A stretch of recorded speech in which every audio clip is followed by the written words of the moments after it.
हरे कमल पर झपटने वाले जियाओ यान को देखते हुए याओ लाओ ने असहाय होकर अपना सिर हिलाया। जियाओ यान ने स्पष्ट रूप से अपने सदमे पर काबू नहीं पाया था। क्या उसने वास्तव में सोचा था कि इस हरे कमल को सीधे काटा जा सकता है? याओ लाओ ने एक आह भरी।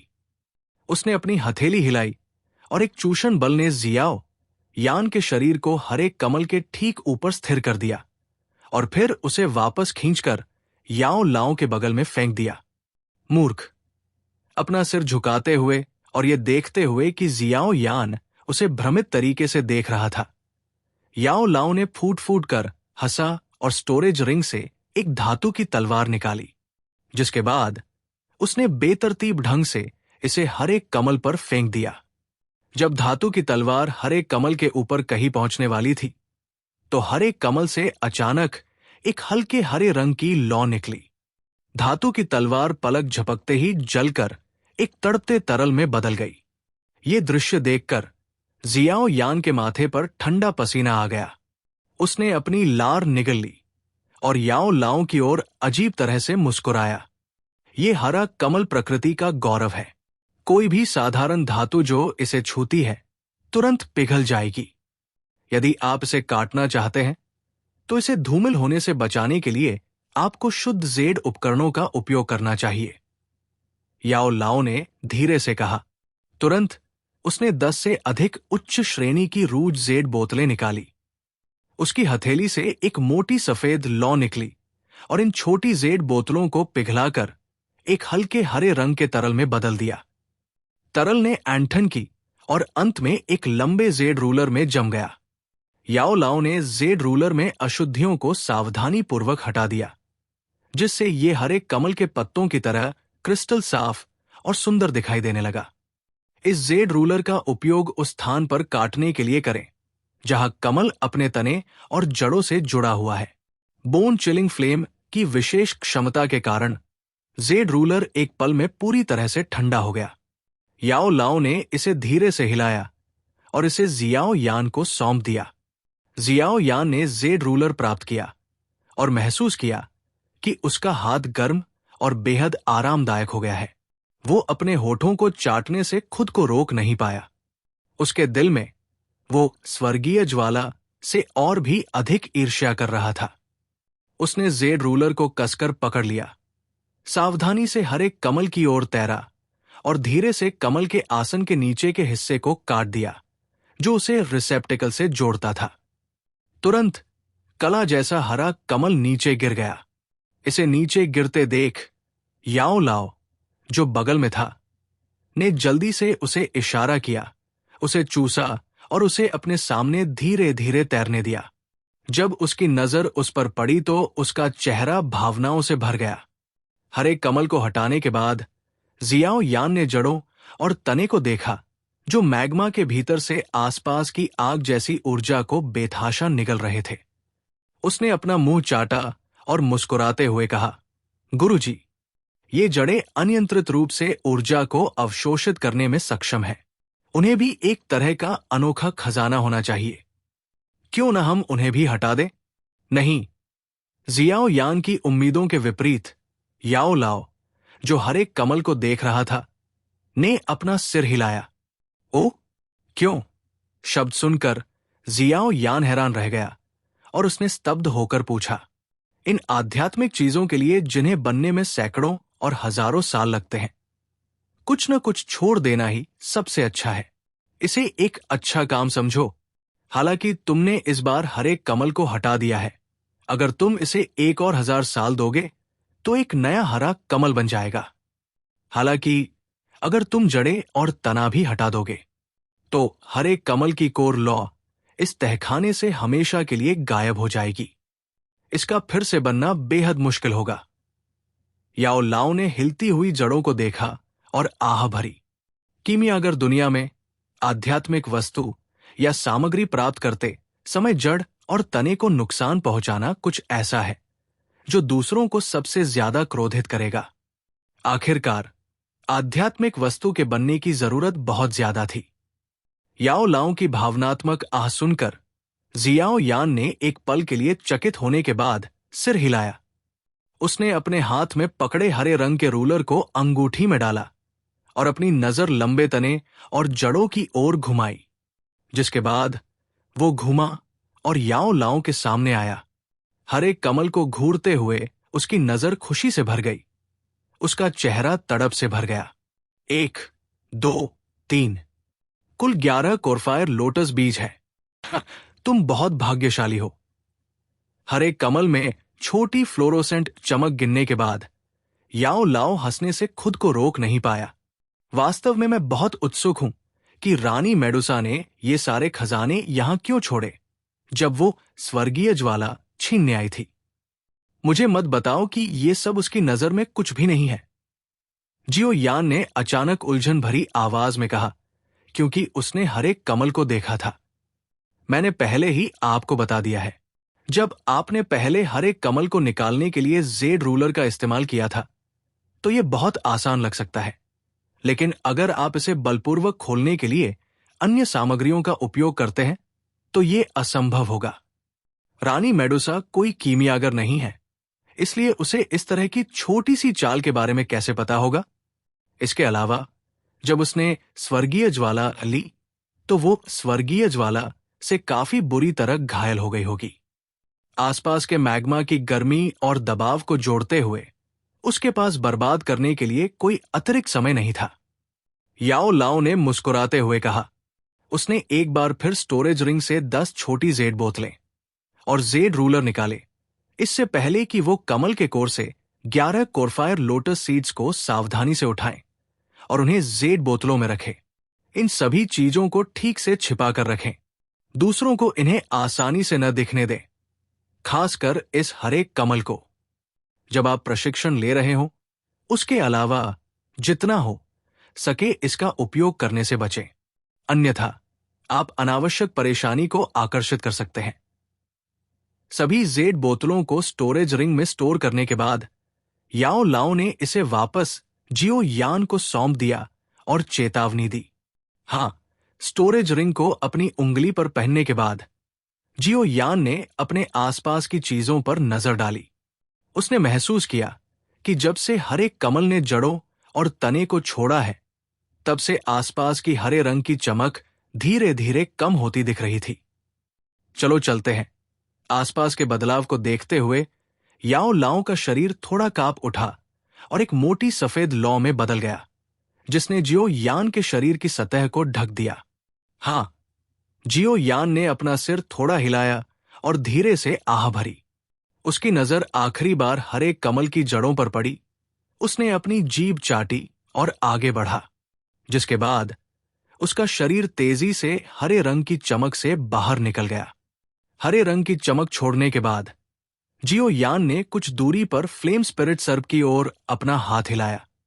फिर वो उसके पीछे पीछे चला गया, क्योंकि वे उसी रास्ते से वापस आ रहे थे जिसका इस्तेमाल उन्होंने पहले किया था। वो अभी भी बाहर क्यों नहीं आया है? सुरंग के मुहाने पर जियाओ डिंग ने मैग्मा झील को देखा, जो लंबे समय से शांत थी। उसका मूड, जो अभी अभी शांत हुआ था, धीरे धीरे फिर से चिंतित होने लगा। अपनी भौहों को आपस में सटाकर वो बेचैनी से इधर उधर घूमने लगा। कंपनी लीडर, चिंता न करें, मुझे एक नोटिस मिला है। यंग मास्टर वापस आ रहे हैं, उन्हें कुछ नहीं हुआ है। उनके बगल में किंग लिन ने अपनी आंखें थोड़ी खोली। उसकी गहरी हरी आंखों में चमक चमक उठी जब उसने अपना छोटा सा चेहरा ऊपर उठाया और जियाओ डिंग को इधर उधर टहलते हुए देखा। अगर ऐसा है तो, ये सुनकर जियाओ डिंग ने राहत की सांस ली। वो सुरंग के निकास की ओर चला गया, गर्म मैग्मा पर नजर डाली जो बार बार उबल रहा था, और अनजाने में एक कड़वी हंसी निकल गई। उसके लिए यह कल्पना करना मुश्किल था कि जियाओ यान वास्तव में कुछ समय पहले ही इसमें कूद गया था। उफ, कितना डरावना इंसान है। प्लॉप। उसकी आन निकलने से पहले तहखाने में एक बार फिर पानी के टूटने की आवाज आई। जियाओ डिंग ने जल्दी से अपनी नजर मैग्मा में डाली और पाया कि जियाओ यांग की आकृति, जो एक मोटी सफेद लौ से ढकी हुई थी, धीरे धीरे उसकी नजर में आ रही थी। हु, मोटी मैग्मा सतह को चीरते हुए जियाओ यान ने एक लंबी सांस छोड़ी।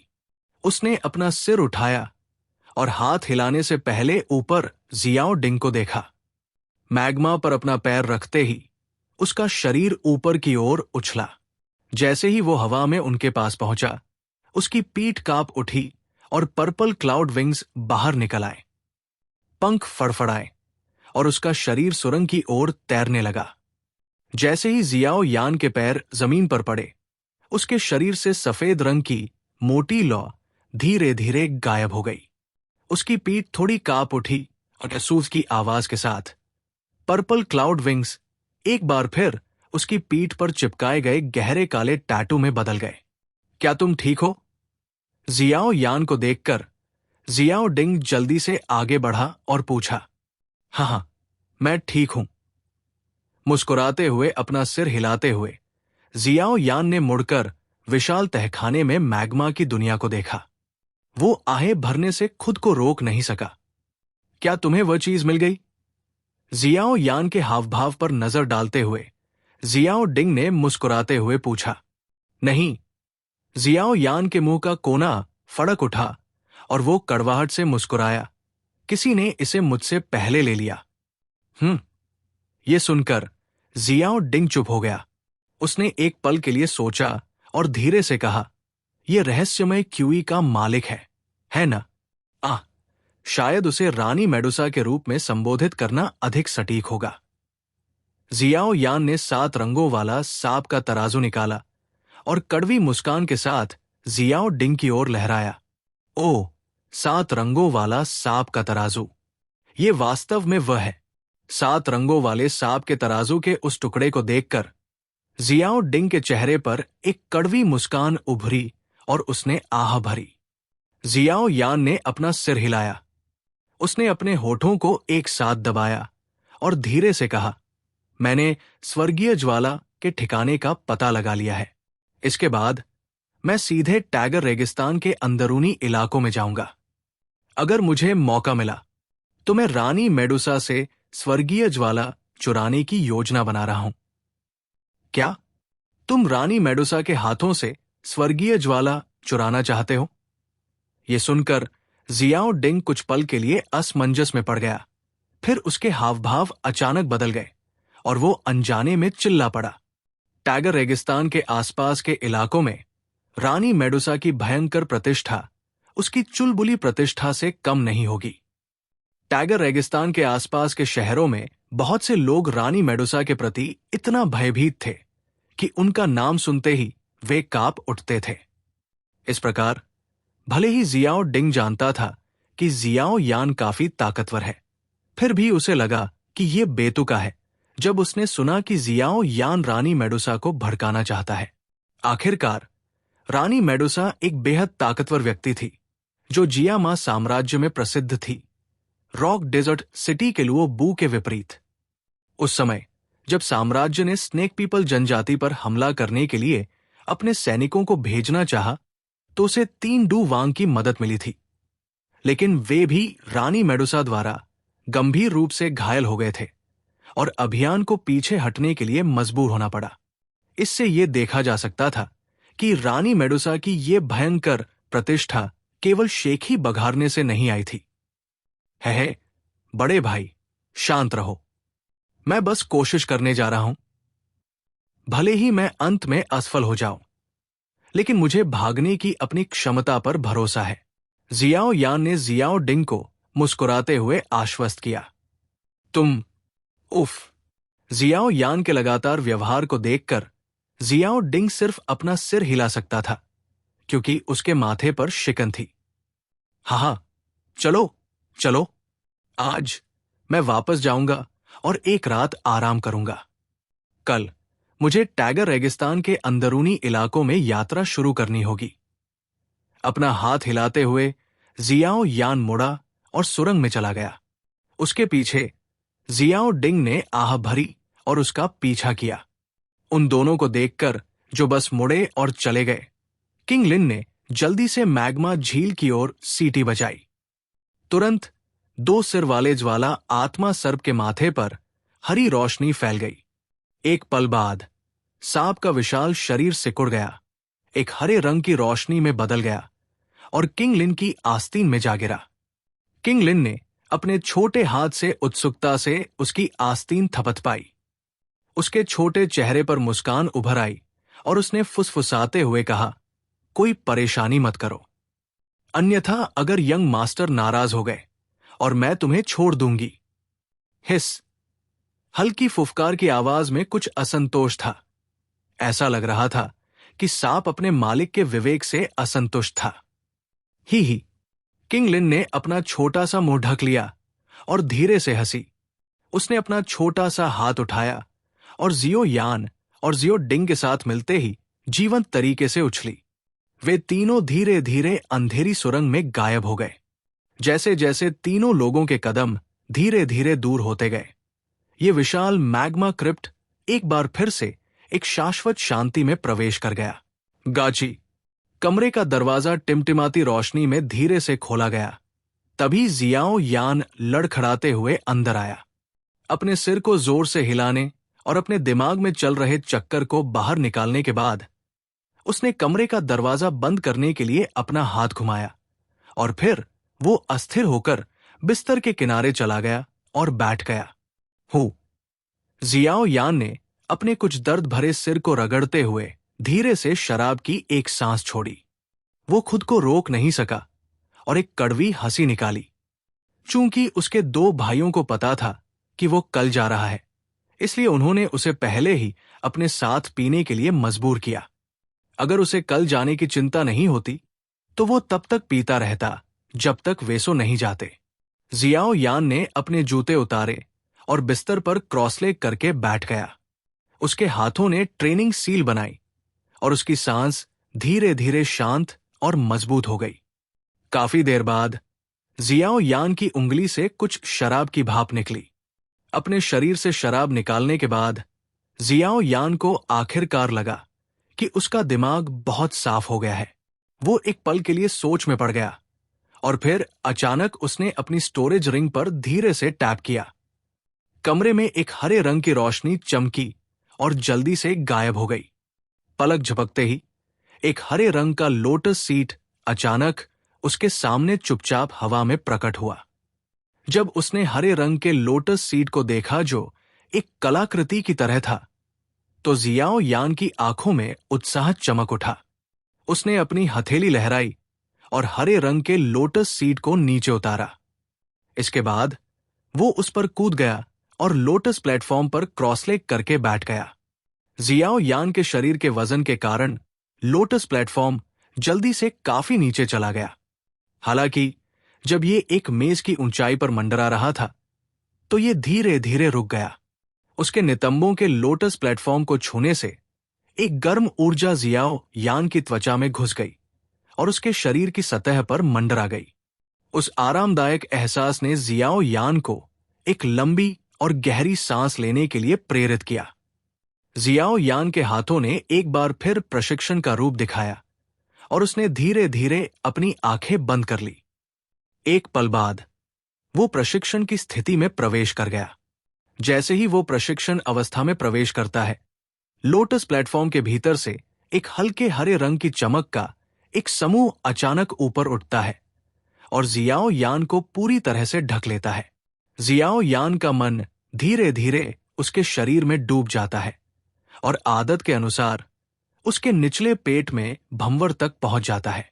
बैंगनी रंग के भंवर पर अपने मन की आंखों को घुमाते हुए जियाओ यान को यह देखकर कुछ आश्चर्य हुआ कि भंवर के भीतर पहले से ही बैंगनी रंग के तरल की 14 बूंदें मौजूद थी। ये वास्तव में अप्रत्याशित है कि इस समय अवधि के दौरान मेरी धीमी प्रशिक्षण गति के साथ तरल ऊर्जा की एक बूंद एकत्रित हो सकती है। जियाओ यान ने अपने दिल में सदमे के साथ आह भरी। उसका दिमाग हिल गया और बैंगनी रंग की डू क्यूई का एक धागा भंवर से अलग हो गया, जिसके बाद ये लौ मंत्र द्वारा पूर्व निर्धारित क्यूई पथों का अनुसरण करता है और धीरे धीरे प्रसारित होने लगता है। जैसे ही क्यूई विधि प्रसारित होने लगी, बाहरी दुनिया के कमरे से प्राकृतिक अग्नि प्रकार की ऊर्जा के धागे लोटस प्लेटफॉर्म पर जियाओ यान की ओर हिंसक रूप से बहने लगे। जब ये अग्नि प्रकार की ऊर्जाएं झुंड में आई और लोटस प्लेटफॉर्म से हरे रंग की चमक के संपर्क में आई, तो उनका आकार अचानक सिकुड़ गया, क्योंकि वे शुद्ध हो गए थे। जब तक वे सफलतापूर्वक ग्रीन लोटस चमक से गुजरी, तब तक उनका आकार उनके मूल आकार का लगभग 5वां हिस्सा रह गया था। हालांकि उनका आकार पहले की तुलना में स्पष्ट रूप से बहुत छोटा था।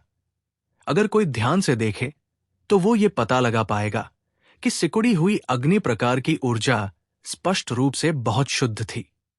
इसके अलावा हल्के पीले रंग की अग्नि प्रकार की ऊर्जा के भीतर एक हल्की हरी रंग की ऊर्जा मिली हुई लग रही थी, जिसे किसी की आंखों से देखना मुश्किल था। स्पष्ट रूप से हरे रंग की ऊर्जा का स्रोत ग्रीन लोटस था, जिसने ऐसी ऊर्जा को मिलाया जब साधारण अग्नि ऊर्जा अपनी चमक से गुजरी। ग्रीन लोटस चमक के शोधन से सफलतापूर्वक गुजरने के बाद हरे रंग के साथ मिश्रित पीली अग्नि प्रकार की ऊर्जा के धागे जियाओ यान की सांस के साथ साथ उसके शरीर में लगातार प्रवेश कर रहे थे। जब ऊर्जा का पहला धागा जियाओ यान के क्यू पथ में प्रवेश कर गया, तो जियाओ यान, जो डू क्यू परिसंचरण को नियंत्रित कर रहा था, एक सेकंड के लिए रुक गया। अपने मन की आंखों के अवलोकन से हल्के पीले रंग की डू क्यू के साथ मिश्रित हरे रंग की ऊर्जा के धागे के लिए उसकी इंद्रियों से बच पाना मुश्किल था। जियाओ यान ने उत्सुकता से शांत और गर्म शुद्ध हरे रंग की ऊर्जा के उस धागे को देखा। इससे पहले कि वो बैंगनी लॉ डू क्यू के एक धागे को अलग करे और हरे रंग की ऊर्जा के चारों ओर जांच पड़ताल करके लपेटे, जिसके बाद उसने इसे परिष्कृत करने की कोशिश शुरू कर दी। जैसे जैसे शोधन आगे बढ़ा, जियाओ यान के दिल में एक अनियंत्रित खुशी उभरी। वो ये देखकर हैरान था कि शोधन प्रक्रिया के दौरान हरे रंग की ऊर्जा की शुद्धता की डिग्री एक भयावह स्तर तक पहुंच गई थी। इस बिंदु पर हरे रंग की ऊर्जा वास्तव में सीधे भंवर में डाली जा सकती थी और वो शोधन चरण को छोड़ सकता था। ये हरे रंग की ऊर्जा हर एक कमल के शरीर से होनी चाहिए। कोई आश्चर्य नहीं कि ये इतनी शुद्ध है। 1000 साल तक ग्रह की लौ से चमकने का अनुभव करने के बाद अगर ये शुद्ध नहीं होती तो ये अजीब होता। जियो यान ने जल्दी से इन हरे रंग की लपटों की उत्पत्ति का अनुमान लगा लिया। वो तुरंत बेहद खुश हो गया। ये कोई आश्चर्य नहीं था कि याओ लाओ के पास इस हरे कमल के लिए प्रशंसा के अलावा कुछ नहीं था। शुद्ध ऊर्जा के कभी न खत्म होने वाले स्रोत के प्रदाता के रूप में जो बोझल शोधन चरण को छोड़ सकता है, ये जियो यान को उसके प्रशिक्षण समय का कम से कम 70% बचा सकता है। क्या अच्छी बात है। एक बार फिर जियो यान ने अपने दिल में खुशी से बड़बड़ाया। उसने जल्दी से खुद को शांत किया, जिसके बाद उसने जल्दी से हरे रंग की ऊर्जा को पीली ऊर्जाओं से अलग कर दिया जो उसके शरीर में आ रही थी। सावधानी बरतते हुए जियो यान ने एक बार अपने क्यूई पथों में हरे रंग की ऊर्जा को प्रसारित किया और जब उसे कुछ भी अजीब नहीं लगा तो उसने इसे भंवर में डाल दिया। दूसरी ओर पीली पीली ऊर्जाएं अपनी शुद्धता में एक समान नहीं थी। उसने उन्हें भंवर में डालने से पहले कई बार परिष्कृत किया। अपने प्रशिक्षण में श्रम के इस स्पष्ट विभाजन के तहत जियाओ यान का भंवर जल्दी से ऊर्जा से भर रहा था। वो प्रशिक्षण जिसने जियाओ यान को खुद को भूलने के लिए प्रेरित किया, रात भर जारी रहा और भोर होने पर ही रुका। जब ऊर्जा का आखिरी धागा भंवर में डाला गया तो जियाओ यान ने एक लंबी सांस छोड़ी। वो बस अपने प्रशिक्षण मोड को छोड़ने वाला था जब उसके निचले पेट में बैंगनी भंवर अचानक हिल गया। अचानक कंपन से चौंककर जियाओ यान ने जल्दी से अपना ध्यान भंवर पर केंद्रित किया। उसकी मन की आंख उस पर घूमी और तुरंत ये देखकर हैरान रह गया कि भंवर के भीतर बैंगनी रंग की तरल ऊर्जा की एक छोटी बूंद धीरे धीरे बन रही थी। क्या 15वीं बूंद एकत्रित होने लगी है? धीरे धीरे बैंगनी रंग की तरल ऊर्जा बनते हुए देखकर जियाओ यान खुशी से चमक उठा। उसने जल्दी से अपने मन की शांति बनाए रखी और चुपचाप तरल ऊर्जा की 15वीं बूंद बनने का इंतजार किया। इस समय शांत भंवर के भीतर लहरों जैसी हलचलें हुई। लहर के बीच में बैंगनी रंग के तरल की एक छोटी बूंद थी जो घूमते हुए लुढ़क रही थी। बूंद एक लय के साथ घूम रही थी। जैसे जैसे ये घूम रही थी, भंवर के भीतर समृद्ध बैंगनी ज्वाला क्यूई भी उसमें बहती जा रही थी। डिंग! एक पल में एक नरम ध्वनि जो अस्तित्व में नहीं थी, चुपचाप भंवर से निकल गई। जैसे ही ये ध्वनि गूंजी, भंवर की तीव्र गति धीरे धीरे शांत हो गई। बैंगनी रंग की तरल ऊर्जा की एक छोटी बूंद धीरे धीरे भंवर के भीतर लुढ़क गई और भंवर के भीतर तरल ऊर्जा की अन्य 14 बूंदों के साथ छोटी मछलियों की तरह शरारती ढंग से तैरने लगी। जिस क्षण तरल ऊर्जा की 15वीं बूंद बनी, जियाओ यान का शरीर थोड़ा कांप उठा। इस पल उसका मन स्पष्ट रूप से महसूस कर सकता था कि भंवर, जो अपनी सीमा तक पहुंच गया था, एक बार फिर काफी फैल गया था। जियाओ यान का थोड़ा भारी शरीर भी पहले की तुलना में ज्यादा चुस्त हो गया था। उसकी मांसपेशियों और मांस में जो क्षमता थी, वो भी इस समय काफी बढ़ गई थी। अपने शरीर में कई बदलावों को महसूस करते हुए जियाओ यान को यकीन हो गया कि उसका वर्तमान स्वरूप आधिकारिक तौर पर 2 सितारा डूशी बन गया है। जियाओ यान ने धीरे से अपनी आंखें खोली। उसकी काली आंखों में एक बैंगनी चमक चमकी और तुरंत गायब हो गई। उसने एक हल्की आह भरी और अपने हाथों से बनाए गए प्रशिक्षण रूप को खोल दिया। उसने अपनी कमर को बाहर निकाला और धीरे से लोटस प्लेटफॉर्म से नीचे उतरा। लोटस प्लेटफॉर्म के पास खड़े होकर जियाओ यान ने इस बेदाग और परिपूर्ण हरे रंग के कमल को देखा। वो धीरे से मुस्कुराने से खुद को रोक नहीं पाया और उसने इसे सावधानी से स्टोरेज रिंग में रख दिया। भोर के आसमान को देखने के लिए अपना सिर झुकाया वो हैरान रह गया और उसने कहा, आसमान पहले से ही चमक रहा है। जियाओ यान ने अपनी सुस्त कमर को फैलाया और उसके शरीर की हड्डियां जोर से चटकने लगी। जिसके बाद जियाओ यान बिस्तर के किनारे चला गया और धीरे से भारी जुआन रूलर को अपनी पीठ पर रख लिया। उसने धीमी आवाज में कहा, अब जाने का समय हो गया है। भारी जुआन रूलर को अपनी पीठ पर लादकर जियाओ यान मेज के किनारे आया। उसने कुछ देर सोचा और फिर स्टोरेज रिंग से बहुत सारी बेहतरीन हीलिंग मेडिसिन निकाली। मेज पर हीलिंग मेडिसिन का ढेर लगाने के बाद उसने एक बार फिर कुछ ऐसी औषधीय गोलियां निकाली जिनका असर अजीब था। इसके बाद उसने एक छोटी सी जेड बोतल निकाली जो पूरी तरह से 23 एनर्जी रिकवरी पिल्स से भरी हुई थी। रॉक डेजर्ट सिटी में बिताए समय के दौरान जियाओ यान को एहसास हुआ कि हालांकि वहां उपचारात्मक दवाएं बेची जा रही थी, लेकिन उनकी मात्रा कम थी और गुणवत्ता बहुत अच्छी नहीं थी। जियाओ यान के पास समय की कमी थी, इसलिए वो बहुत ज्यादा उपचारात्मक दवाएं नहीं बना सकता था। हालांकि उसके पास जो थोड़ी सी दवाएं थी, वे डेजर्ट मेटल मर्सनरी कंपनी के लिए कुछ समय तक इस्तेमाल करने के लिए पर्याप्त होनी चाहिए। उसके बाद अगर सब कुछ ठीक रहा तो वो जल्द ही वापस आ सकेगा और जब वो समय आएगा तो वो डेजर्ट मेटल मर्सनरी कंपनी के लिए एक बहुत बढ़िया उपहार तैयार करेगा। सब कुछ ठीक से रखने के बाद जियाओ यान ने अपने हाथों को थपथपाया और मुस्कुराया। उसने भारी जुआन रूलर को अपनी पीठ पर उठाया और धीरे धीरे दरवाजे की ओर बढ़ा, उसे खोला और धीरे से बाहर निकल गया। बाहर का आसमान थोड़ा अंधेरा था और दूर क्षितिज पर सूरज का सिर्फ एक छोटा सा कोना दिखाई दे रहा था। जियाओ यान ने दरवाजा बंद किया, लेकिन इससे पहले कि वो 2 कदम आगे बढ़ पाता, एक लड़की की डरपोक आवाज ने उसे रोक दिया। युवा मास्टर, क्या आप पहले ही जा रहे हैं? एक हल्की आह भरते हुए जियाओ यान ने अपना सिर घुमाया और छोटे हॉल के अंत में छोटी आकृति को देखा। वो धीरे धीरे आगे बढ़ा और अपनी हथेली से किंग लिन के छोटे सिर को धीरे से रगड़ा। मुस्कुराते हुए उसने कहा, छोटी लड़की, मुझे अभी भी कुछ बहुत जरूरी काम करना है, इसलिए मैं यहां रहकर तुम्हारे साथ नहीं जा सकता।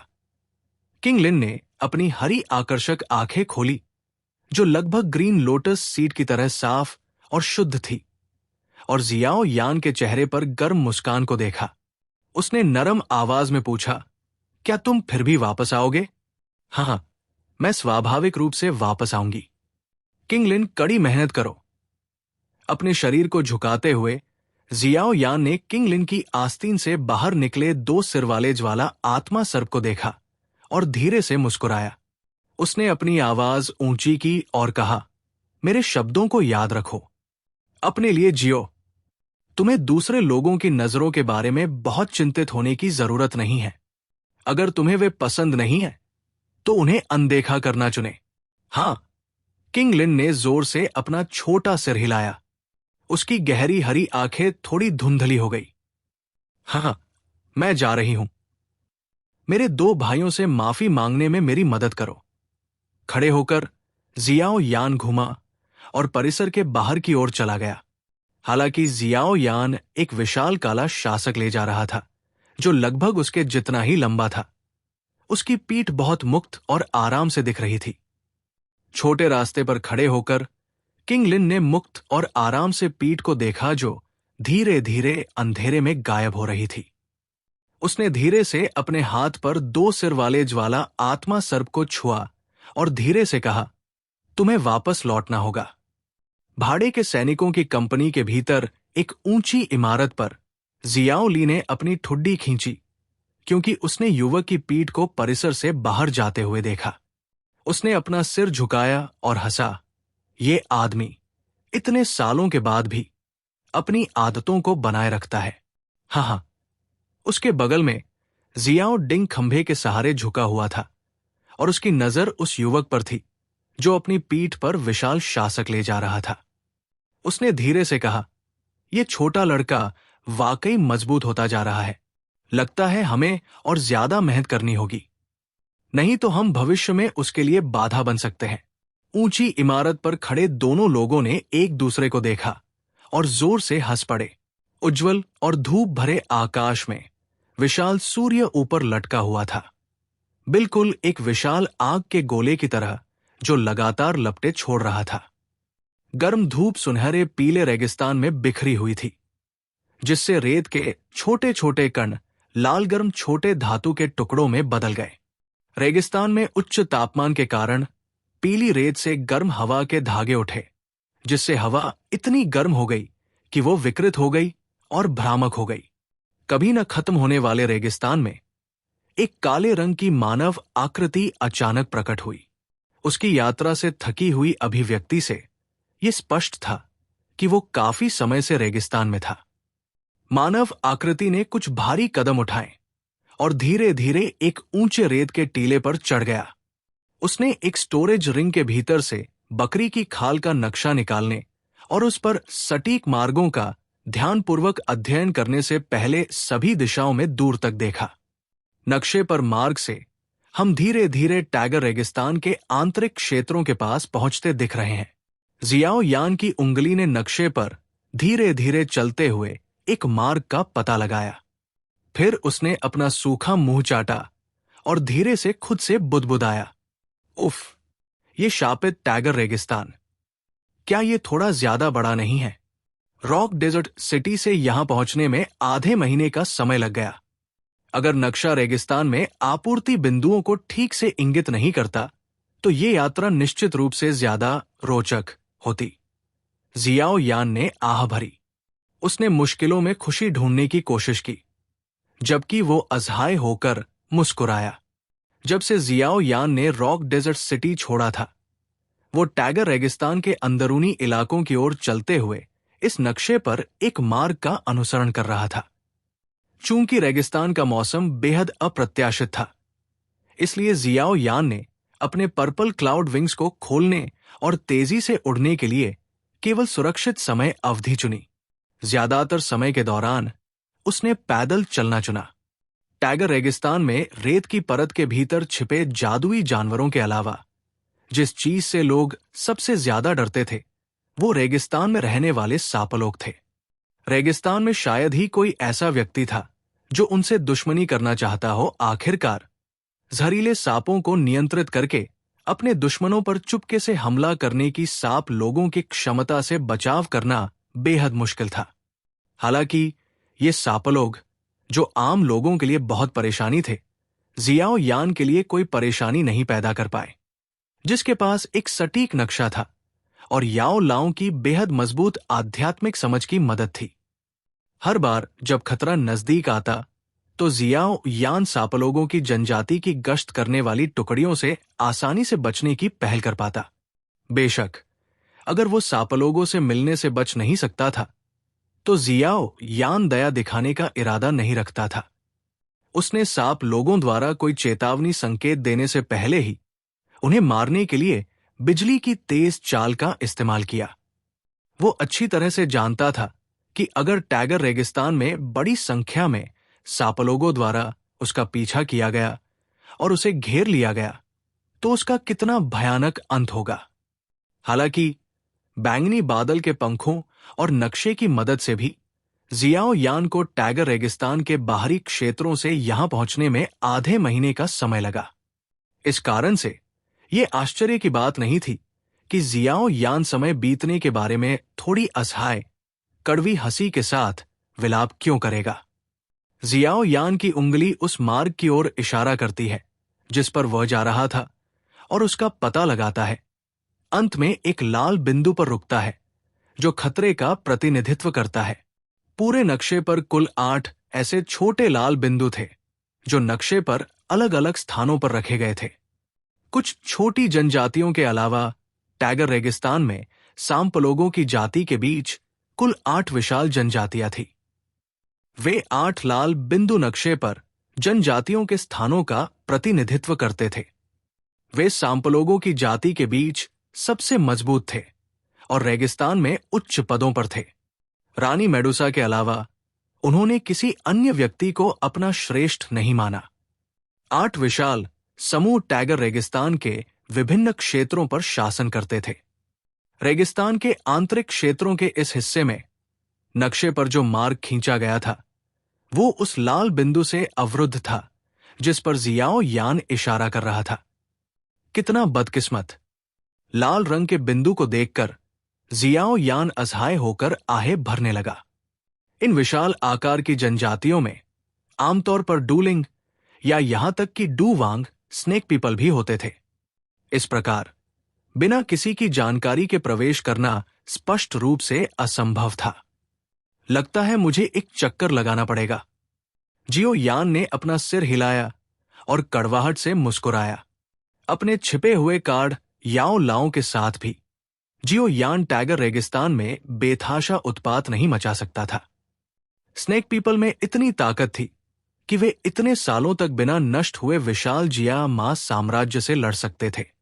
इसलिए स्नेक पीपल के क्षेत्र में अकेले मुसीबत ढूंढना एक बेहद मूर्खतापूर्ण कार्य था। लेकिन रेगिस्तान के अंदरूनी इलाकों में प्रवेश करने से पहले ऐसा लगता है कि मुझे अपने पानी के स्रोत को फिर से भरना चाहिए। मेरा स्टॉक खत्म हुए 1 दिन से ज्यादा हो गया है। खाली स्टोरेज रिंग को देखते हुए जिसमें पानी नहीं था, जियो यान ने आह भरी। उसकी नजर नक्शे पर घूमी और उसके सबसे नजदीक ओएसिस प्रतीक पर रुक गई। ओह, ये जगह सापलोगों की जनजाति के थोड़ा करीब लगती है। ओएसिस प्रतीक को देखने के बाद जियाओ यान ने उस लाल बिंदु पर नजर डाली जो प्रतीक के ठीक सामने था और वो अनजाने में भौहें सिकोड़ गया। दुर्भाग्य से 50 किलोमीटर के दायरे में केवल यही ओएसिस है, जियाओ यान ने धीरे से कहा। एक पल बाद उसने असहाय होकर अपना सिर हिलाया और नक्शे को स्टोरेज रिंग में रख दिया। हालांकि ये नक्शे पर थोड़ा करीब है, मुझे लगता है कि दूरी कम से कम कुछ किलोमीटर होनी चाहिए। मैं थोड़ा पानी पीकर जल्दी से निकल जाऊंगा। सापलोग मुझे नोटिस नहीं कर पाएंगे। अपने दिल में खुद को आश्वस्त करने के बाद जियाओ यान ने अपने कदम बढ़ाए और दूर के ओएसिस की ओर तेजी से बढ़ गया। एक घोड़ा मर सकता है जब वो किसी पहाड़ की ओर सर पर दौड़ता है। एक नक्शा भी लोगों को उनकी मौत तक दौड़ने का कारण बन सकता है। हालांकि मार्ग नक्शे पर थोड़ा लंबा था, जियाओ यान को कुल 3 घंटे चलना पड़ा। जब आसमान धीरे धीरे गहराने लगा, तभी उस ताजे हरे नखलिस्तान का एक कोना चुपचाप दिखाई दिया। मैदान पर बने उस छोटे से नखलिस्तान को देखकर जियाओ यान ने राहत की सांस ली। उसने अपनी पीठ पर भारी जुआन रूलर को कस लिया और सावधानी से अपने आसपास की चीजों पर नजर डाली। जब उसे सापलोगों का कोई निशान नहीं मिला तो उसने अंधेरे होते आसमान की आड़ में तेजी से और चुपके से नखलिस्तान की ओर बढ़ने का सहारा लिया। जैसे जैसे वो धीरे धीरे नखलिस्तान के करीब पहुंचता गया, आसपास की गर्म हवा भी ठंडी और ताजा होने लगी। जियाओ यान ने एक बार फिर अपने आसपास की चीजों पर नजर डाली और फिर ताजे हरे जंगल में कूद पड़ा। उसका शरीर धीरे धीरे पत्तियों में छिप गया। जियाओ यान ने आराम से सांस छोड़ने से पहले अपने बगल में छोटी घास की खुशबू को धीरे धीरे महसूस किया। रेगिस्तान में हरे रंग के किसी भी छोटे से रंग को लोग खजाने की तरह मानते थे। जंगल में आगे बढ़ते हुए जियाओ यान की हथेली उसकी ठुड्डी को छू गई। उसकी आंखें हर दिशा में घूम रही थी, पानी के स्रोत की तलाश में। जैसे जैसे जियाओ यान ने धीरे धीरे अपनी नजर घुमाई, वो भी धीरे धीरे नखलिस्तान में और अंदर चला गया। पानी का स्रोत न मिलने से वो थोड़ा निराश होने ही वाला था कि उसने थोड़ी दूर आगे पानी की छपाक की आवाज सुनी। पानी की आवाज सुनकर जियाओ यान ने तुरंत राहत की सांस ली। पानी की स्पष्ट आवाज से उसके दिल की बेचैनी भी बुझ गई। हालांकि इससे पहले कि वो जंगल से बाहर निकलने वाला था, उसकी नजर जो जंगल के भीतर एक खाई से बाहर देख रही थी, अचानक रुक गई। उसका शरीर तुरंत नीचे झुक गया और उसकी सांसें सबसे कम आवाज में दब गई। नखलिस्तान के दूसरी ओर जाने वाले एक छोटे से रास्ते पर तंदुरुस्त शरीर और ठंडे चेहरे वाली कुछ साप महिलाएं स्थिर खड़ी थी। उनकी तीखी निगाहें आसपास के जंगल में घूम रही थी और उन्होंने अपने हथियारों को अपने हाथों में कसकर पकड़ रखा था। ऐसा लग रहा था कि वे किसी भी व्यक्ति को मारने के लिए तैयार थी जो अंदर घुस आए। शायद ये रेगिस्तान का माहौल था, लेकिन इन सापलोगों की महिलाओं की त्वचा बहुत काली थी। उनकी थोड़ी सुंदर उपस्थिति और उनकी अनोखी समचतुर्भुज आकार की आंखें लोगों को एक अजीब सी लत का एहसास कराती थी और उनकी आकर्षक कमर पानी के सांप की तरह होती थी। मानव दुनिया में जब भी कोई सांप महिला दास कोई विदेशी नृत्य करती थी तो आसपास के कुछ पुरुषों को देखना असामान्य नहीं था। जो देख रहे थे और जिनकी मानसिक शक्ति कमजोर थी, वे खड़े हो जाते थे और उनके चेहरे पर अपमान भरा हुआ था। स्वाभाविक रूप से वर्तमान जियाओ यान को सुंदर सापलोगों की महिलाओं की आकर्षक सांप जैसी कमर की प्रशंसा करने में कोई दिलचस्पी नहीं थी। जब उसने पहली बार इन कुछ सापलोगों की महिलाओं पर नजर डाली तो उसकी अभिव्यक्ति थोड़ी बदसूरत हो गई। इसका कारण ये था कि उसकी उत्कृष्ट आध्यात्मिक समझ ने उसे ये एहसास दिलाया कि इन कुछ सापलोगों में वास्तव में 4 दाडूशिस थी। शेष कुछ सभी बहुत मजबूत डूशिस थी। अरे, वे इस समय यहां क्यों एकत्रित हैं? सांप महिलाओं को उनके कुछ हद तक मजबूत गठन के साथ देखते हुए जियाओ यान के मुंह में कड़वाहट आ गई। उसने अपनी नजर इधर उधर घुमाते हुए धीरे से कड़वी हंसी हंसी। अपनी सांस को पूरी तरह से दबाने के बाद उसने धीरे धीरे अपने शरीर को हिलाया और चुपचाप और सावधानी से उस जगह की ओर बढ़ गया जहां से पानी की आवाज आ रही थी। धीरे धीरे काले होते आसमान को उधार लेते हुए जियाओ यान सौभाग्य से सापम हिलाओं के इस समूह की स्कैनिंग आंखों से बच गया। वो पानी की आवाज का पीछा करता हुआ आखिरकार पानी के स्रोत के पास पहुंच गया। जियाओ यान की उंगली ने चुपचाप पेड़ के पत्तों के आवरण को खोला और अपनी नजर बाहर निकाली। एक साफ झील उसकी नजर में आ गई। साफ झील के पानी की वजह से जियाओ यान, जिसने एक दिन के लिए अपने पानी के स्रोत को खो दिया था, अनजाने में थोड़ा सा लार निकल गया जो एक दिन पहले से शायद ही कभी दिखाई दिया हो। छप जैसे ही जियाओ यान खुशी से भर गया और पानी की योजना बना रहा था, पानी के अलग होने की आवाज ने उसकी नजर को दूसरी ओर खींचा। तुरंत उसका शरीर अकड़ गया, उसका मुंह खुला रह गया और वह उस मानव आकृति को घूरने लगा जो उस जगह पर दिखाई दी जहां पानी अलग हुआ था। झील के भीतर एक हॉट फिगर वाली महिला की पीठ झील के तल से बाहर निकली। जियाओ यान की ओर पीठ करके उसने अपने लंबे बालों को हिलाया, जो उसके बर्फ जैसे सफेद कंधों से चिपके हुए थे। पानी की बूंदें उसकी त्वचा पर चिपकी हुई थी, जो इतनी नाजुक लग रही थी कि फूंक मारने पर टूट जाएगी। पानी की बूंदें उसके कंधों की आकृति का अनुसरण करती हुई उसकी बेहद आकर्षक पतली कमर से फिसलती हुई अंत में झील में वापस गिर गई, जिससे लहरें पैदा हुई। हालांकि वे थोड़ी दूर थी, जियाओ यान अभी भी स्पष्ट रूप से देख पा रहा था कि उसकी कसी हुई कमर कितनी लचीली थी। ये कल्पना करना मुश्किल था कि वह लचीली पतली कमर किस तरह के चौंकाने वाले कोणों पर मुड़ सकती थी। महिला के संकीर्ण हाथ ने लापरवाही से उसके लंबे बालों को पकड़ लिया और धीरे धीरे घूम गई। जैसे ही महिला ने अपना शरीर घुमाया, उसका नग्न संपूर्ण शरीर तुरंत जियाओ यान की नजर में आ गया। वो व्यक्ति, जो अभी भी कुंवारी थी, ने तुरंत अपने खून में उछाल महसूस किया। सफेद जेड से तराशा हुआ संपूर्ण शरीर स्वर्ग की उत्कृष्ट कृति की तरह था। कोमल और उभरी हुई छाती कुछ हद तक गीली, ठंडी हवा में गर्व से प्रकट हो रही थी। हल्की चांदनी के नीचे उसका रूप सुंदर और आकर्षक दोनों था। सुंदर समचतुर्भुज आकार की आंखों में जुनून से भरी नमी के निशान थे। जियाओ यान जिन महिलाओं को जानता था, अगर कोई आकर्षक और ग्लैमर्स होने के बारे में चर्चा करे तो वो टैन शहर की याफी ही इस महिला की तुलना कर पाएगी। क्लक। इस आकर्षक महिला को घूरते हुए जियाओ यान का गला थोड़ा सा घूम गया। उसकी हथेली धीरे धीरे उसकी जांग की ओर बढ़ी और उसे जोर से चुटकी दी। तीव्र दर्द ने उसे अपनी चेतना को थोड़ा ठीक करने दिया। महिला की तरफ अपनी नजर घुमाते हुए उसने पारदर्शी झील के पानी के नीचे एक हरे रंग की सांप की पूंछ देखी। ये इधर उधर हिल रही थी, एक जंगली मोहक एहसास दे रही थी। सापलोग। जियाओ यान ने धीरे से बुदबुदाया। उसकी आंखें सिकुड़ गई और एक पल बाद उसके चेहरे पर सदमा छा गया। उसने महसूस किया कि अपनी आध्यात्मिक समझ के साथ भी वो ये पता लगाने में असमर्थ था कि ये नग्न महिला किस स्तर तक पहुंच गई है। ये काफी परेशान करने वाला है। ये महिला कम से कम डूलिंग या डू वांग के स्तर पर है।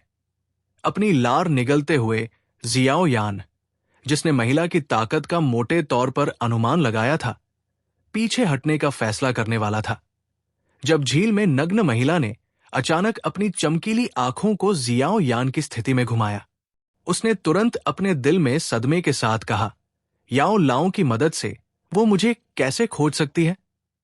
मंत्रमुग्ध करने वाली सांप महिला की झरने के पानी जैसी आंखें उस जगह को ध्यान से देख रही थी जहां जियाओ यान छिपा हुआ था। एक पल बाद उसके संकीर्ण हाथ ने उसके लाल होठों को ढक दिया और वो हंसी। मानव लड़के, तुम इस बहन के शरीर को देखने के बाद चले जाना चाहते हो? जैसे ही ये शब्द निकले, सांप महिला का नाजुक हाथ अचानक झील की सतह पर जा गिरा। एक पानी का तीर बन गया। उसके लाल होंठ थोड़े से खुले और हरे रंग के जहरीले तरल का एक मुंह तीर में थूका गया, जिसके बाद उसने इस पानी के तीर को, जो एक शक्तिशाली जहर के साथ मिलाया गया था, जियाओ यान के छिपने की जगह की ओर फेंका। हालांकि सांपौरत की आवाज कोमल थी, एक प्रेमी की छेड़खानी की तरह उसका हमला बहुत ही क्रूर था। अगर जियो यान को जहर का तीर लग जाता तो उसे निश्चित रूप से बहुत चोट लगती, अगर उसे मारा नहीं जाता। सौभाग्य से जब उसने सांपौरत की भयावह शक्ति को देखा, तब जियो यान अपना ध्यान उस पर केंद्रित कर रहा था। यह देखकर कि उसने एक पल में क्रूरता से हमला किया, वो तुरंत जमीन पर गिर पड़ा और उसका शरीर क्षैतिज रूप से बाहर निकल आया। छी! पानी का तीर चूक गया और जंगल में जा गिरा। पलक झपकते ही जहां तीर लगा था, उसके आसपास के पेड़ तेजी से सूखकर सूखी लकड़ी बन गए। जिस जगह पर वो पहले खड़ा था, वहां बड़ी संख्या में मुरझाए हुए पेड़ों को देखकर जियो यान ठंडी सांस लेने से खुद को रोक नहीं सका। क्या इस महिला का जहर थोड़ा ज्यादा शक्तिशाली नहीं था? ही, मुझे उम्मीद नहीं थी कि तुम वाकई इतने सुंदर छोटे लड़के हो। जंगल से बाहर निकले जियाओ यान को देखकर झील में मौजूद सांप महिला की आंखें चमक उठीं। उसे इस बात से कोई फर्क नहीं पड़ा कि उसके नग्न शरीर का ऊपरी आधा हिस्सा जियाओ यान की नजर में था, जबकि वो हंस रही थी। के बड़ी बहन, तुम धीरे धीरे नहा सकती हो, मैं बस गुजर रही हूं। सांप महिला को एक सूखी हंसी देते हुए जियाओ यान ने झील की ओर मुंह किया और तेजी से पीछे की ओर कदम बढ़ाया, ये देखते हुए कि जियाओ यान तेजी से पीछे हट रहा था। सांप महिला ने अपने होंठ ऊपर उठाए। उसकी पतली और लंबी उंगली धीरे धीरे उठी और अचानक इधर उधर घूमने लगी, जैसे कि वो नाच रही हो। जैसे ही नाजुक उंगली नाच रही थी, घने जंगल से अचानक एक ठंडी शक्ति जियाओ यान की पीठ की ओर बढ़ी। अपनी पीठ से ठंडी शक्ति महसूस करते हुए जियाओ यान थोड़ा चौंक गया। उसका शरीर थोड़ा कांप उठा और एक बैंगनी रंग की लॉडू क्यूई लबादा ने तुरंत उसके शरीर को ढक लिया।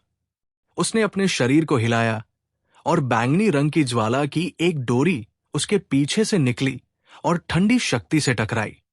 उसके बाद एक हल्की सी आवाज आई और बैंगनी ज्वाला धीरे धीरे गायब हो गई।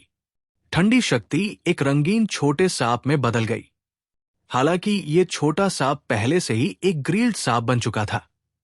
उस बहुरंगी छोटे सांप पर अपनी नजर घुमाते हुए जियाओ यान की आंखें अनायास ही फड़क उठीं। ये चीज भले ही छोटी लगती हो, लेकिन इसका जहर बहुत शक्तिशाली था। अगर कोई डूश भी इससे घायल हो जाए, तो अगर उसके पास जहर को बाहर निकालने का समय नहीं है, तो उसकी जान को खतरा हो सकता है। तुम्हारे छोटे लड़के में कुछ हुनर तो है। हालांकि इस जंगल में हजारों जहरीले सांप छिपे हुए हैं। क्या तुम उन सभी को एक एक करके मारने की योजना बना रहे हो? सर्प महिला ने उदासीनता से उस छोटे सांप को देखा जिसे मारा गया था।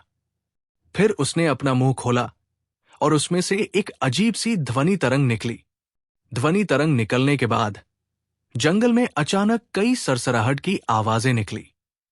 कुछ ही पलों में जियाओ यान के आसपास के पेड़ पूरी तरह से अलग अलग तरह के जहरीले सांपों से ढक गए।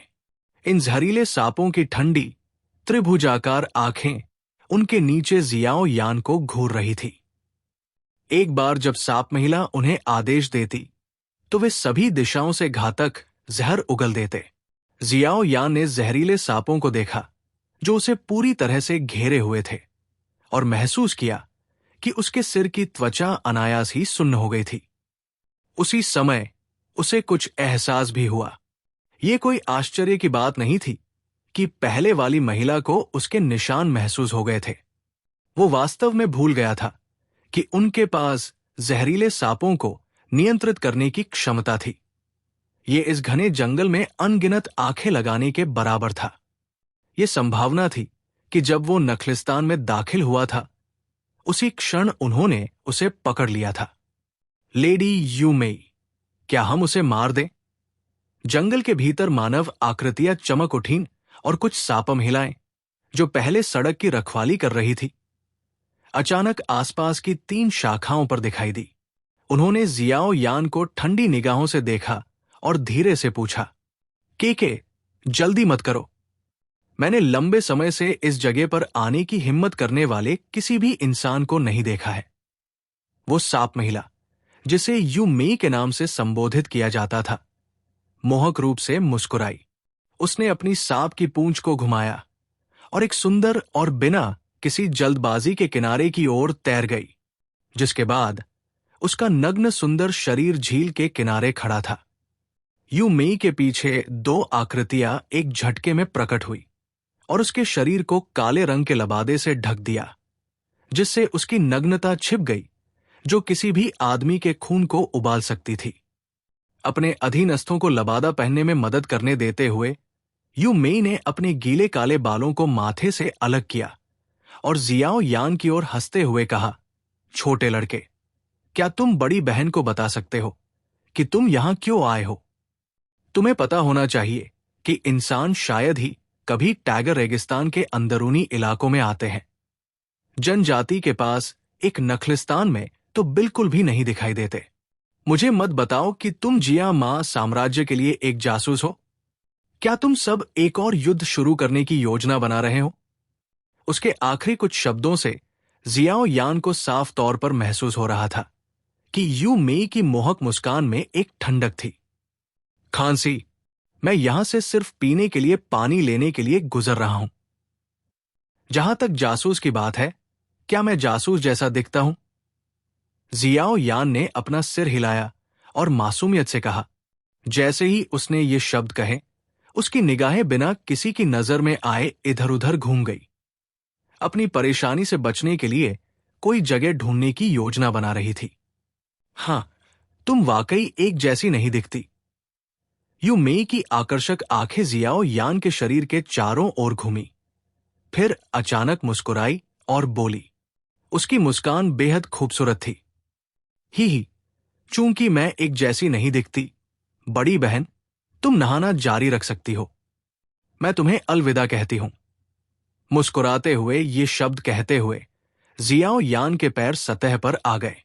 एक ऊर्जा विस्फोट की आवाज आई और उसका शरीर झील से निकलकर जंगल में उसके बगल में चला गया।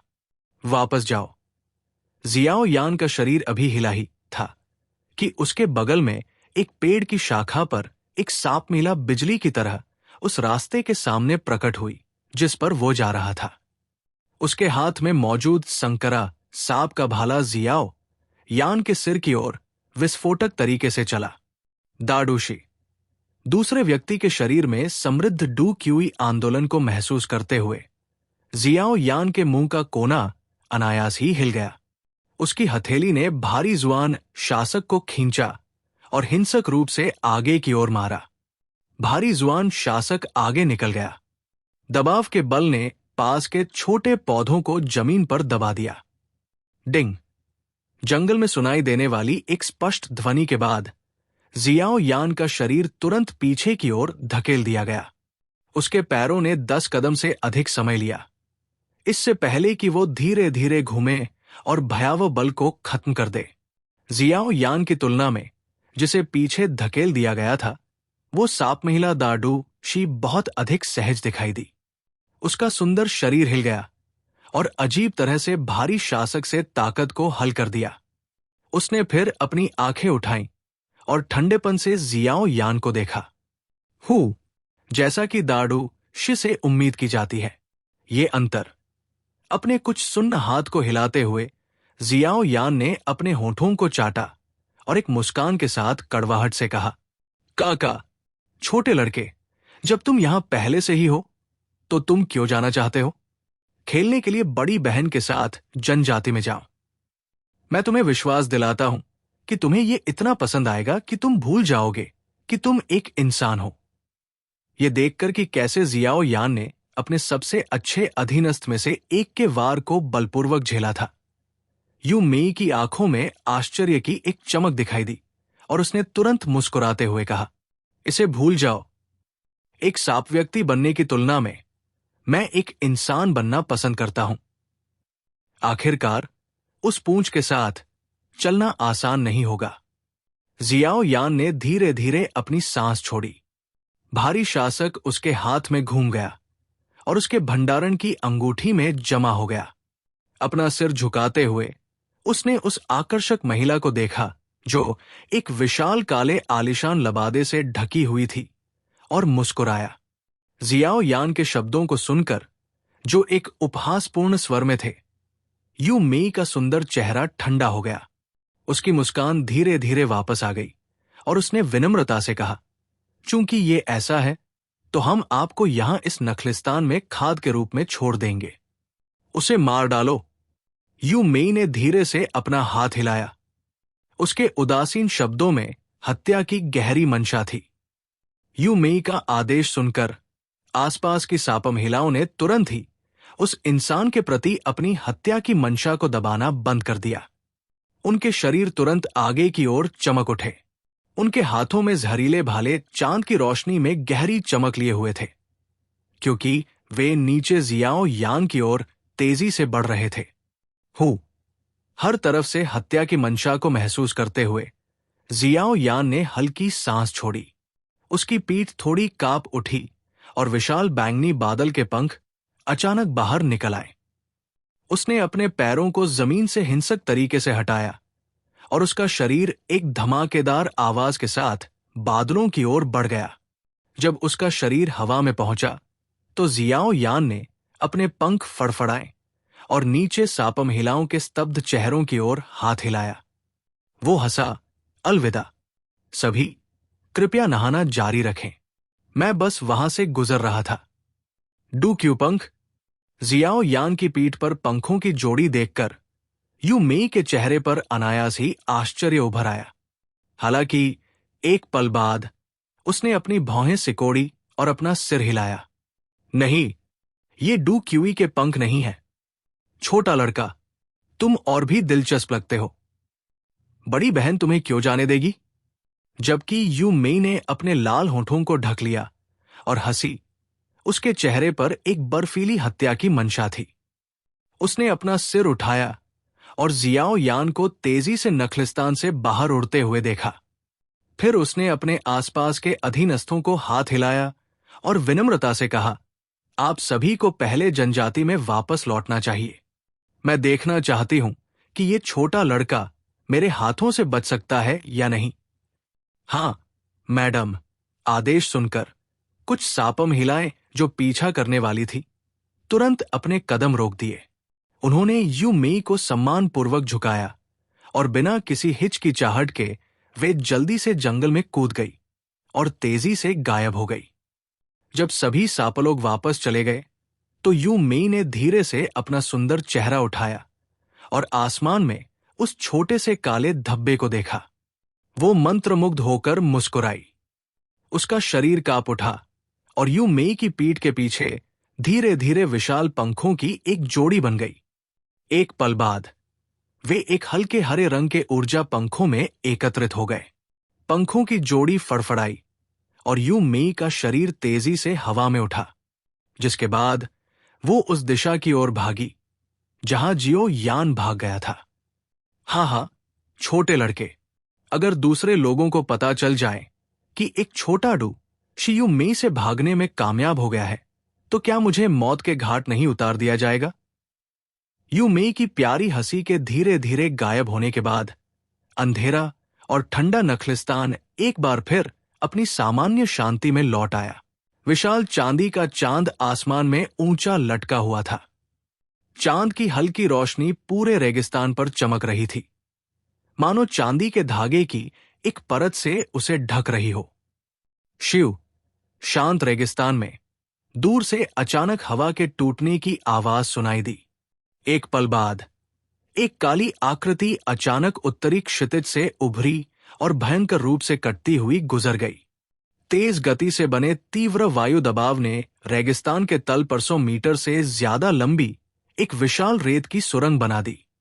पीली रेत से भरे आसमान में काली आकृति धीरे धीरे क्षितिज पर गायब हो गई। हालांकि बिखरी हुई पीली रेत पूरी तरह से उतरने से पहले एक और काली आकृति एक बार फिर तूफान की तरह बह गई और भी ज्यादा तेज गति से उड़ते हुए इसने सीधे उस सुरंग को लगभग दोगुना कर दिया जो पहले काली आकृति द्वारा बनाई गई थी। अरे, क्या ये महिला बहुत जिद्दी नहीं है? क्या उसे मेरे जैसे छोटे डूश पर इतना प्रयास करने की जरूरत है? जियाओ यान जल्दी जल्दी अपने पंख फड़फड़ा रहा था। तभी उसे अपने पीछे थोड़ी दूर पर हवा के झोंके की आवाज सुनाई दी। उसने अपना सिर झुकाया और तेजी से पीछा कर रही यू मेई की तरफ देखा। हालांकि वे अभी भी कुछ दूरी पर थे, फिर भी वो उसके आकर्षक सुंदर चेहरे पर उपहास देख पा रहा था, जैसे कोई बिल्ली चूहे के साथ खेल रही हो। उस पल वो खुद को कड़वाहट से बोलने से नहीं रोक पाया। शिक्षक, जियाओ यान ने अपने दिल में जल्दी से चिल्लाया और अपनी उंगली पर काली अंगूठी को देखने के लिए अपना सिर नीचे किया। जियाओ यान के चिल्लाने के बावजूद थोड़ी सी भी प्रतिक्रिया नहीं हुई। इसका मतलब जानते हुए जियाओ यान के सिर पर तुरंत काली रेखाएं भर गई। बॉस, वो डू वांग स्तर का व्यक्ति है, इस तरह से प्रशिक्षण नहीं दिया जाना चाहिए। जियाओ यान ने कड़वी मुस्कान के साथ बुदबुदाया। उसने असहाय होकर अपना सिर हिलाया और तेजी से एक एनर्जी रिकवरी पिल अपने मुंह में रख ली। उसके पंख फड़फड़ाने लगे और उसकी गति एक बार फिर बढ़ गई। यू मेई ने जियाओ यान के पीछे न तो बहुत दूर और नहीं बहुत पास दूरी बनाए रखी। उसने उसके थके हुए भागते हुए शरीर को देखा और अनायास ही मुस्कुरा दी। एक नरम आवाज में उसने मुस्कुराते हुए कहा, छोटे लड़के, बस बड़ी बहन के पीछे जनजाति में खेलने के लिए वापस जाओ।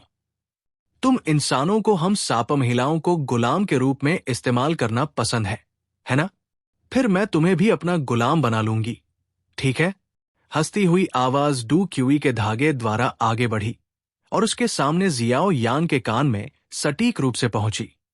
बड़ी बहन, अगर तुम किसी को आमंत्रित करना चाहती हो तो जाओ और उन लोगों को खोजो जिनके शरीर मजबूत है।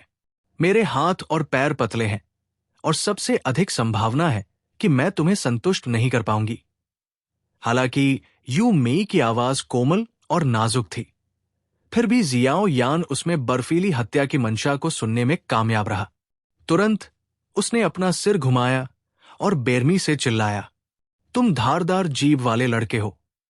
जियाओ यान की चीख सुनकर यू मेई का सुंदर चेहरा ठंडा हो गया।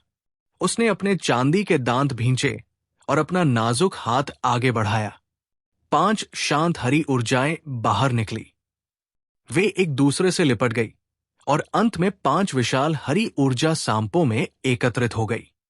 हरी ऊर्जा सांप बिजली की तरह आगे बढ़ने लगे। पलक झपकते ही वे जियो यान के पीछे आ गए। अपने नुकीले दांतों से भरे विशाल मुंह को चौड़ा किया और जियो यान की पीठ पर काट लिया। धिक्कार है। जियो यान का दिल चौंक गया क्योंकि उसने अपने पीछे दिखाई देने वाले 5 विशाल हरे सांपों को देखने के लिए अपना सिर झुकाया। उसका शरीर जल्दी से अजीब तरह से मुड़ गया और 5 हरी ऊर्जा सांपों द्वारा काटे जाने से बाल बाल बच गया। नीचे उतरो। एक ठंडे सुंदर चेहरे के साथ यू मेई ने अपना नाजुक हाथ लहराया। 5 विशाल हरी ऊर्जा सांप जियो यान की पीठ पर बैंगनी बादल पंखों से हिंसक रूप से टकराए। हुम्फ! अचानक हमला होने पर जियो यान का चेहरा पीला पड़ गया।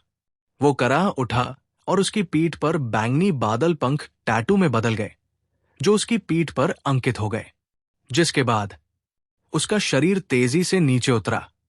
वाह आहा! हवा की तेज आवाज जियाओ यान के कानों से गुजरी। उसका हाथ इधर उधर लहराया और एक पल बाद उसका शरीर एक दबी हुई आवाज के साथ रेत के टीले से टकराया। हवा में तैरते हुए यू मेई की नाजुक उंगली ने आलस से उसके काले बालों को कंघी किया, जो उसकी पीठ पर गुच्छे में थे। उसकी आंखें रेत के टीले पर घूमी और धीरे धीरे हवा में कदम रखते हुए नीचे उतरी।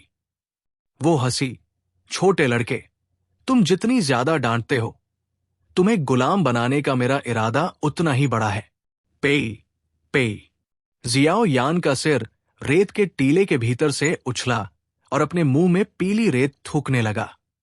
उसने अपना सिर उठाकर यू मेई को देखा, जो उसके सामने 10 मीटर से ज्यादा दूर आ गई थी। उसकी नजर पानी के सांप जैसी कमर पर घूमी, जो मोहकता से भरी हुई थी, और फिर उसने अपनी आंखें सिकोड़ ली। उसका शरीर कुछ देर के लिए शांत हो गया।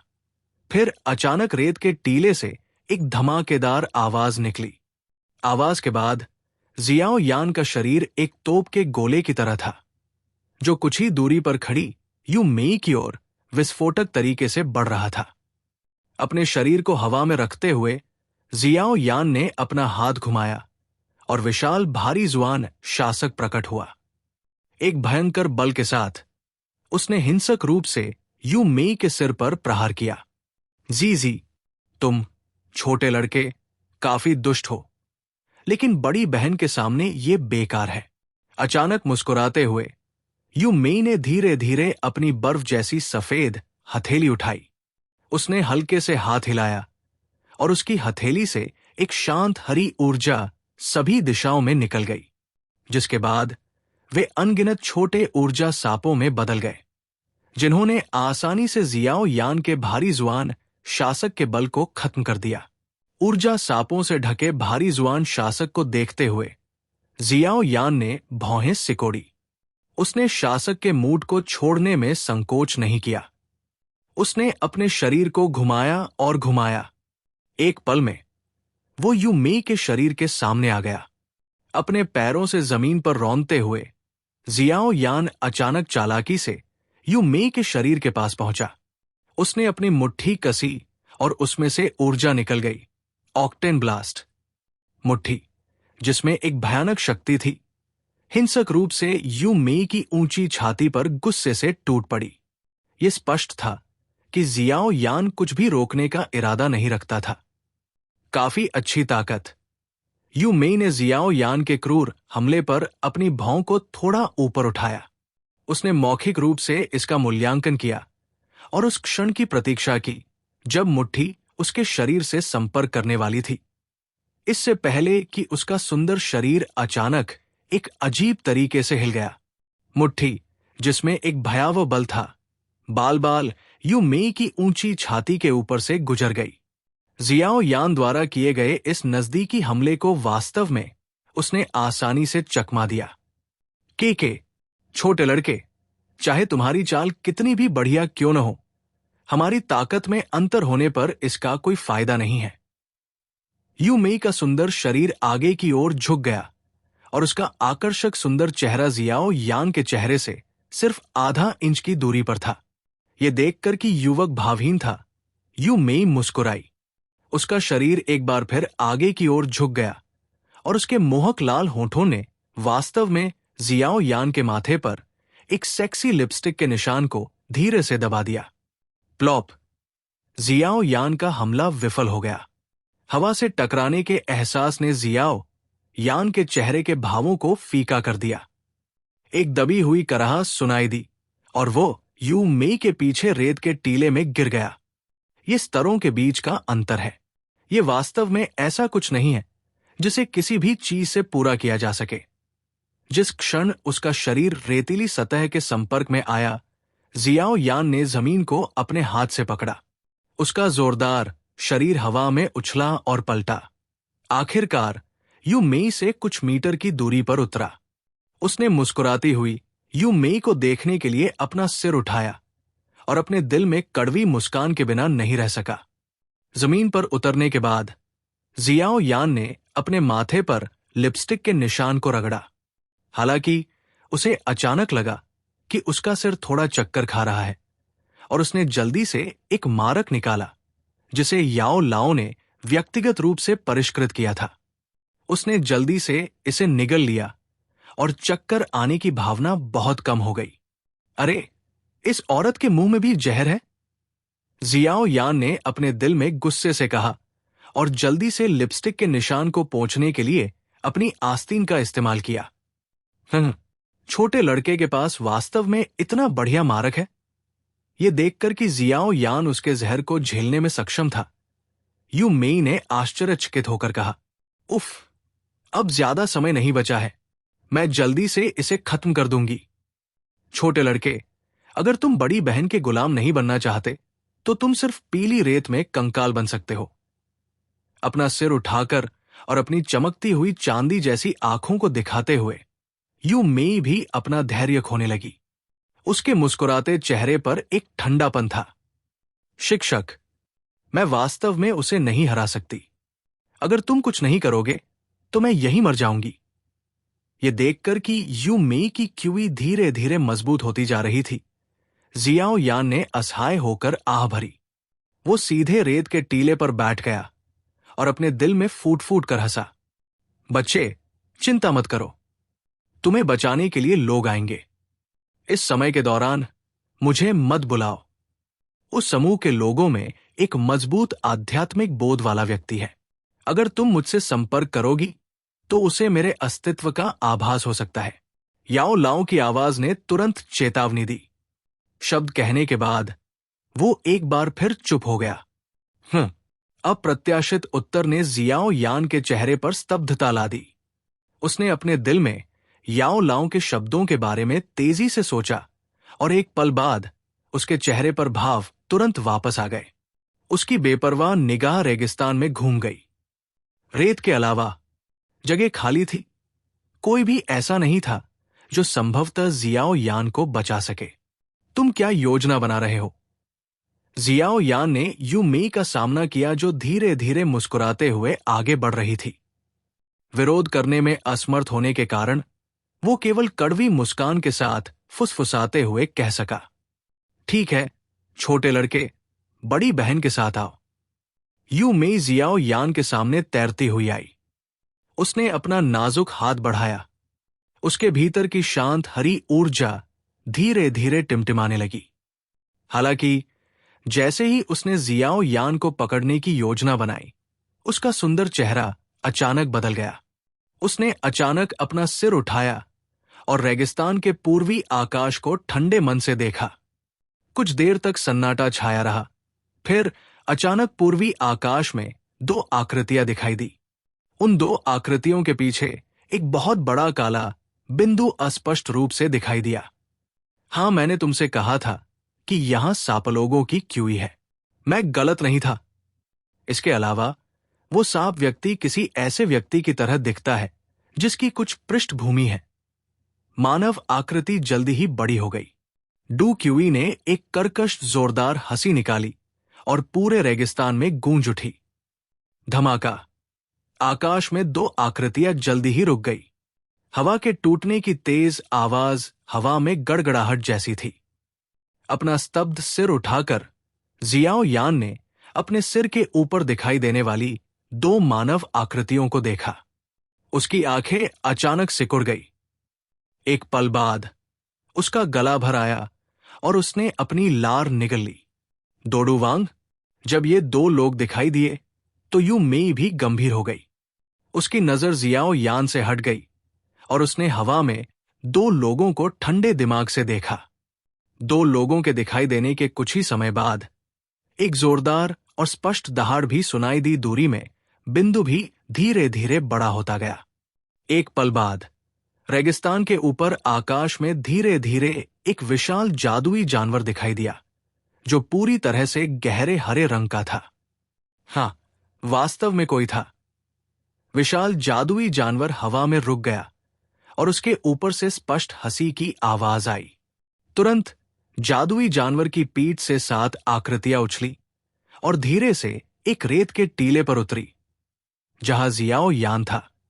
उससे कुछ ही दूरी पर जियाओ यान ने अपनी नजर उन 7 आकृतियों पर घुमाई जो नीचे उतरी थी, और उसकी आंखें अचानक सिकुड़ गई। उसने महसूस किया कि 7 लोगों में से 5 ऐसे थे जो डू लिंग के स्तर पर थे। मध्यम आयु वर्ग का नेता वास्तव में डू वांग था। जिसने जियाओ यान को सबसे ज्यादा चौंकाया, वो मध्यम आयु वर्ग के व्यक्ति के बगल में काले वस्त्र पहने व्यक्ति था। जियाओ यान मोटे तौर पर दूसरों की ताकत का अनुमान लगा सकता था, लेकिन इस काले वस्त्र वाले व्यक्ति ने उसे कोहरे में एक फूल देखने जैसा रहस्यमय एहसास दिया। उस समय यू जी ने भी उसे यही एहसास दिलाया था।